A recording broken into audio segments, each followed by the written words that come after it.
This is the brand new Triumph Thruxton 400, and I'm going to be honest, when I first saw this, I had a little bit of a panic because it reminds me so much of the Speed Triple 1200 RR.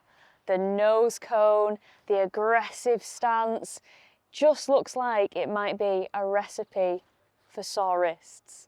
But the thing is, the Thruxton's supposed to be the sporty one out of the 400 range, the most aggressive one to choose from. But here's my question, is it actually as aggressive and sporty as it looks, or can you actually handle a full day ride in it? Today I'm taking it out on the Spanish roads to find out what it really feels like, who I think it's aimed at, and whether it's a bike that you'll love or quietly regret. If you're interested to find out how I get on, keep watching.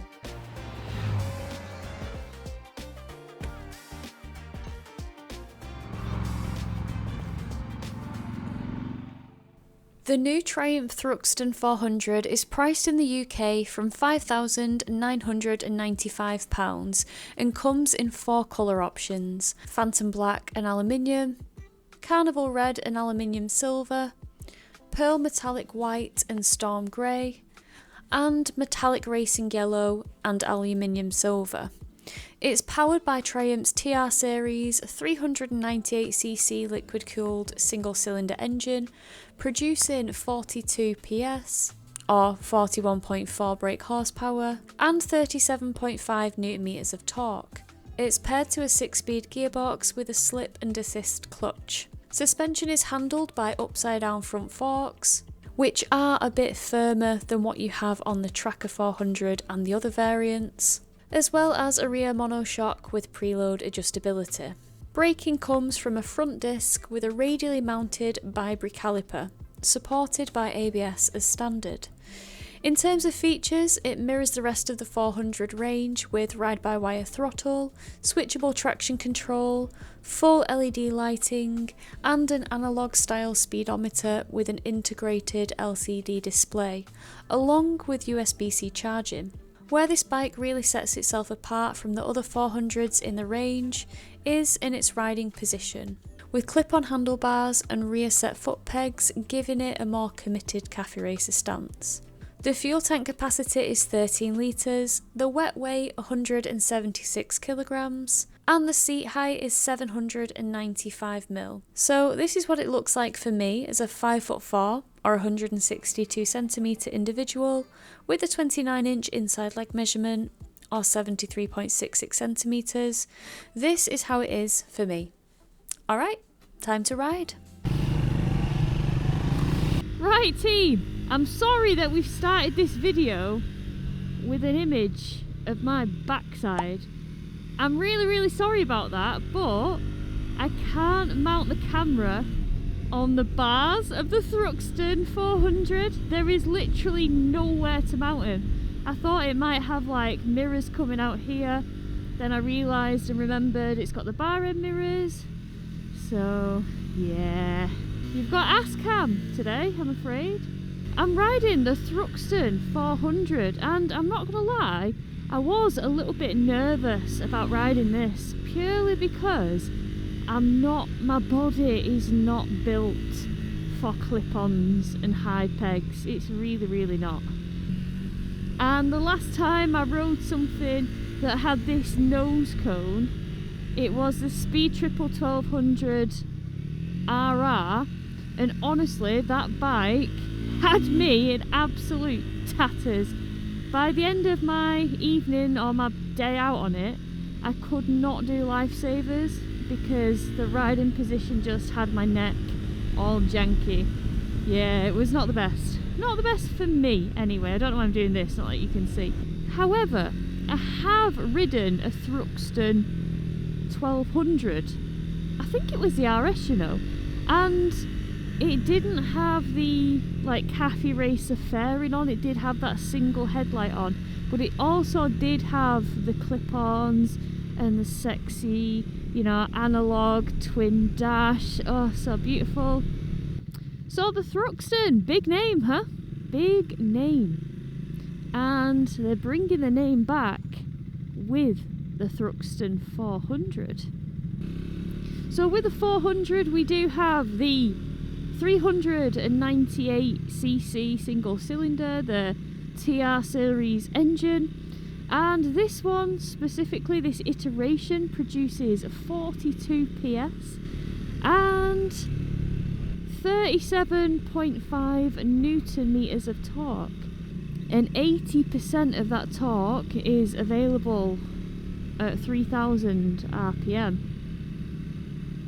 Now, because this bike revs slightly higher and harder than the current engine that's in the Speed, the Scrambler X and the Scrambler XC, peak torque does actually come in 1000 RPM later. So how have they made this engine produce a little bit more power? It's all done through cam timings and an engine tune. And I have to say, this engine teamed with this exhaust. Oh, it's got such a lovely rumble to it. Sounds so nice. Just sounds real deep. It's real deep and guttural. Is that the word? Probably not. So what I've gathered from Triumph's presentation last night is that Triumph are actually mega proud of their 400 platform. In fact, there are apparently 150,000 400s on the road. But we get some nice bends now, which I'm mega looking forward to. Oh yes. So the Thruxton has been brought back to appeal to a completely new target audience. You know, this kind of thing probably won't appeal to the lads and lasses that really appreciate that engine that's in the 1200, but it's just opening things up to a younger, more diverse audience, I think. Oh, I tell you what, it certainly feels pretty sporty.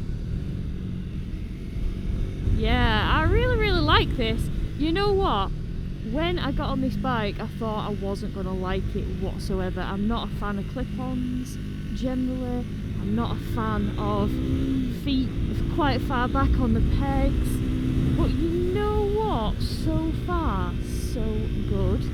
I mean, we've got 50 minutes to go back to the hotel now, and I've been jumping on and off this bike all day, swapping between this and the tracker, so it's kind of hard to comment kind of exclusively about the seat comfort of this bike, or even like the ergonomic comfort of the bike. Yes, Salia, she's putting a shift in.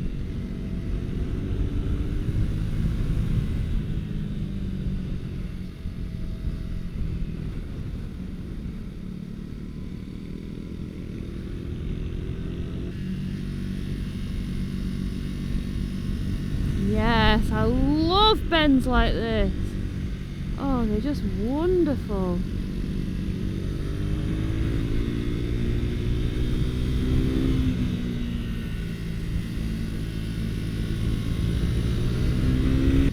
Slipper clutch is lovely.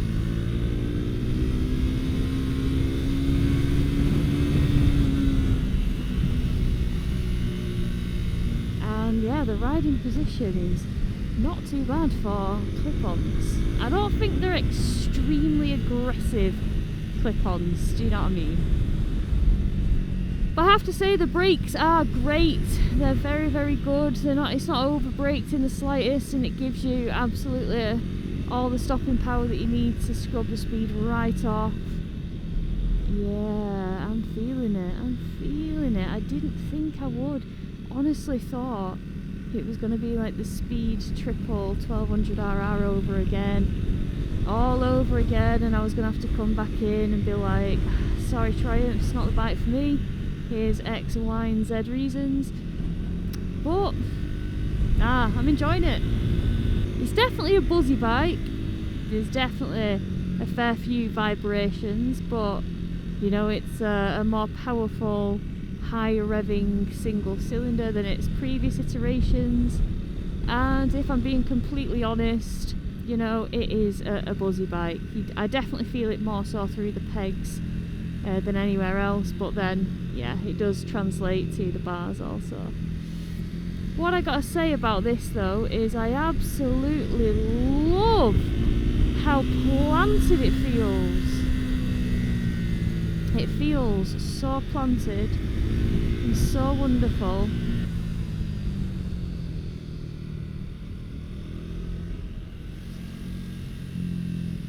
Oh, it sounds so good. Yeah, boy! The suspension, we haven't really gone over many bumpy things today. Actually, we went over a little bit of a bump in the road on our kind of video shots, and it was definitely more on the softer side.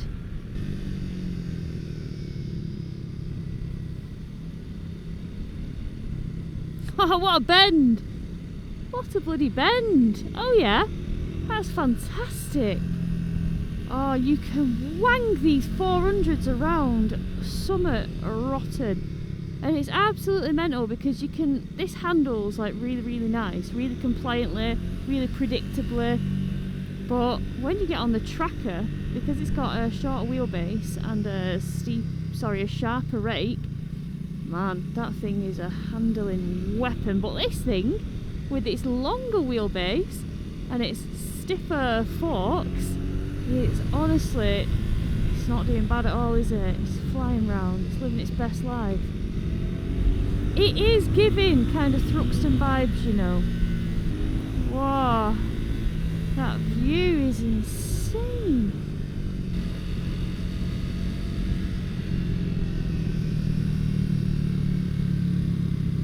Nice and tight.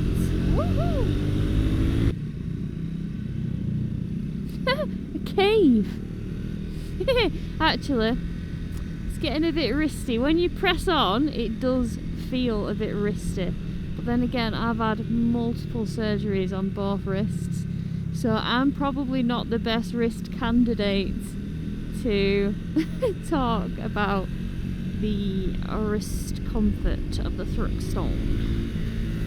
I've got to say, I'm riding my least favourite colour of the whole Thruxton 400 collection. There's loads of colours for the flipping Thruxton, as I mentioned in my intro. What colour do you like the most? I think for me it must be the black with like the red and silvery flashes on it. But maybe that's just because I'm a tart and it matches my jacket. Probably more so that. Wow, look at this. Big swooper bend. These bends are just beautiful.